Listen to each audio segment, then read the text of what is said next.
What is up, my fellow Tokyo nerds and fellow Scounder nerds? Let's talk about episode 18 of Kamen Rider Zeztz. Now, this was very interesting episode. Because, one, we start where we left off. Baku meeting code number 3. Or is it code number is 3? The way that 3 said it made it seem like is part of his name. I don't think it's the case, but you let me know on that front. But dang, he is cold to Baku. But because Baku told him that if he completes the mission from last episode, which he did,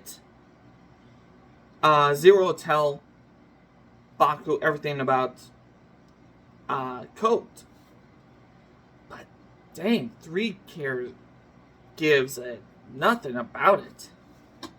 He's like Zero but more strict. And it is scary, to be honest. Like, if he was initially part of the main cast, initially, at the beginning, then I could see the theories that he would be the bad guy. But yeah, it's very interesting to say the least, that whole situation. Also, where has he been this entire time? Good question. Also, how did he get into the base? That's my question. Because, okay, so it's part of Baku's subconscious. Was that like a total reveal of the base situation, or any? I'm a little confused on how he got into the base in general, but moving on. Also, he punches Baku to get him to fall asleep. What kind of boss does that? If my boss did that, I'd have them fired. I would have them get fired because of that. Or at least start a rebellion of it. Because, dang, that was cold. Also, okay. General question. In a school like what we see in this episode, is there actually one kid that actually shouts out what every student has to do when the teacher comes in, like what Baku did? Like stand, bow, sit. Does he actually do it? Is there one kid that actually does that? Let me know. I'm actually curious about that. And honestly, I thought this dream, I honestly thought it was leaning towards Nasaka.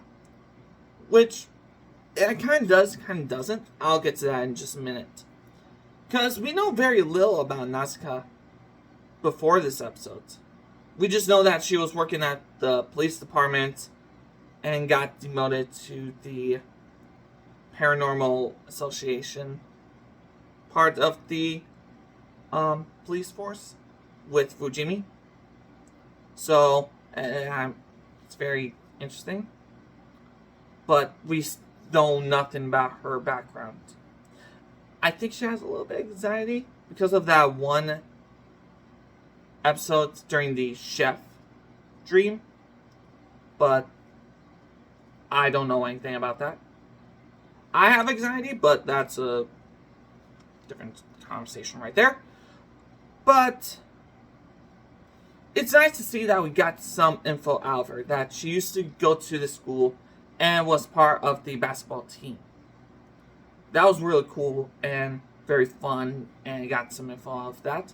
I also got to meet her friend, Kuriah? I hope I'm saying that right. Which, yes, I know, I've heard, Kuriah is played by Paprio Noja of Osama Sentai Kinoja. I know that. I understand that. Don't shout out in the comments. But it is very interesting to say the least. We got some lore to that. Also, and we'll get to that lore in just a minute. But it's very interesting how they have played this approach. Defend the comrades is the mission, and the nightmare is creepy as hell. The main nightmare of this episode, not the one that we saw at the beginning of this episode. That's a different nightmare on its own. Very creepy. I mean, it has the Gary from SpongeBob snail eyes thing going on. That is creepy. I'm not gonna lie. Dang, it is creepy. And not, to say the least, this nightmare too was also like creepy as hell. Just his whole demeanor is like, like, okay, you stay away. I don't want anything to do with you. You are creepy as hell. Stay away. That's the vibe I'm getting. Also, again, his demeanor is very. I will say, please, correct me if I'm going crazy. But for some reason, this nightmare kind of reminds me of Bravo. I think that's his name, from Kamen. That one Kamen that is very spiky and is like a flamboyant and the armor being very spiky. It kind of reminds me of that. I think it's Bravo. I'm pretty sure that's who I'm thinking of, but correct me if I'm wrong. Plus, also let me know if you thought the nightmare kind of looked like that as well. And it was... I mean, it's a very basic mission, but there's some depth to that. Especially on the fact that we know that Kuriah is, or was, a student in the cram school. The same school that Baku was part of. And apparently they share the same class. Is like the reveal of it is very good. Even though I knew what was gonna happen, I didn't expect this to play out the way that I did. Because the dreamer was actually Kuriah. And it did make sense after a while, because the mind doors were opening of what Kuriah was doing. And and I'm getting the hint that this is not like the Nox situation, because Nox was in a dream coma, for a while until Baku saved him. It's not that, because we did see Kuriah in the real world as a journalist. So that makes me wonder, why her? Because, okay, say something would happen. Defend the Comrades, I believe, is a hint of what happened to her on her last mission. This is just a theory right now, but go with me here. Because of what happened in that last mission, her memory kind of got erased, leaving her to where we are now. Her regaining her memories through the nightmare. It's very interesting. Sets up stuff. And we know that she's going to be a Nox Knight type of writer. So we'll have to see how that plays out in the upcoming episodes. Also, okay, I have a disappointment.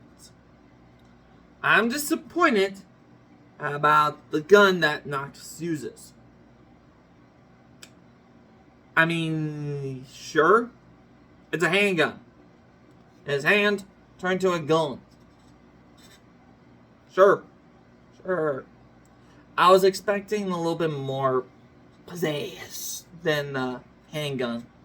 Because he kind of already has a gun. With the Nox caliber. That one. But, no, that's just me there. And I'm very intrigued to see what happens in the upcoming episodes and where we go with kuriah, nasaka, and also a little bit of Nem, because we did see something in the preview about that. So we'll just have to wait and see.